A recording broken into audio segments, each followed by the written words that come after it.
Kisah Prabu Siliwangi dan Macan Putih.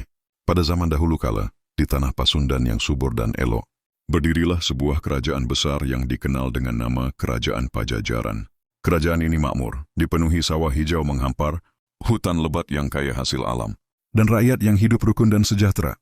Di balik kemegahannya, terdapat seorang raja bijaksana yang dikenal sebagai Prabu Siliwangi. Prabu Siliwangi, Raja Bijaksana. Prabu Siliwangi bukan hanya seorang raja, tetapi juga seorang pendekar sakti. Ia dikenal karena keadilannya, kecintaannya pada rakyat, dan kedekatannya dengan alam. Setiap malam bulan purnama, sang raja menyepi di hutan, bermeditasi untuk mendapatkan petunjuk dari leluhur dan alam semesta. Legenda mengatakan, Prabu Siliwangi memiliki kemampuan berbicara dengan binatang dan menenangkan alam yang marah. Namun bukan berarti hidupnya bebas dari tantangan. Banyak kerajaan tetangga iri akan kemakmuran Pajajaran. Mereka mengirim pasukan dan menyusun siasat untuk menaklukkan kerajaan itu. Tetapi semuanya gagal berkat kecerdikan sang raja dan kesaktian para pendekar istana. Pertemuan dengan sang resi dan ramalan Macan Putih. Suatu hari, Prabu Siliwangi bertemu seorang resi tua di tengah hutan. Sang resi berkata, "Wahai Prabu yang agung, kekuasaan duniawi hanyalah sementara. Suatu hari nanti kerajaanmu akan runtuh, dan hanya satu yang akan abadi, semangatmu yang menjelma dalam wujud Macan Putih." Prabu Siliwangi terdiam. Ia merenungkan kata-kata itu dalam hatinya. Ia tahu seperti segala sesuatu di dunia, kerajaan juga tak abadi.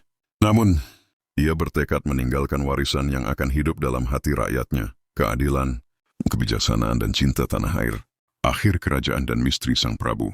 Waktu berlalu, ancaman datang dari penjuru. Pajajaran mengalami masa-masa sulit. Namun sebelum kerajaan benar-benar jatuh, Prabu Siliwangi melakukan sesuatu yang luar biasa. Ia menghilang ke dalam hutan bersama para pengikut setianya. Dikisahkan, mereka moksa, lenyap tanpa jejak, menyatu dengan alam. Sejak saat itu, banyak penduduk yang mengaku melihat seekor macan putih besar berkeliaran di hutan-hutan sekitar bekas kerajaan. Ia tidak menyerang manusia, namun menjaga wilayah itu, seolah melindungi tanah leluhurnya. Rakyat percaya, itu adalah Prabu Siliwangi yang menjelma, sang penjaga abadi Pajajaran. Warisan yang tak pernah padam, kini kerajaan Pajajaran tinggal nama. Namun semangatnya masih hidup dalam budaya Sunda, dalam kesenian, adat dan tutur yang penuh tata krama. Dan setiap kali bulan purnama bersinar terang, beberapa orang tua berkata, "Lihatlah ke hutan itu.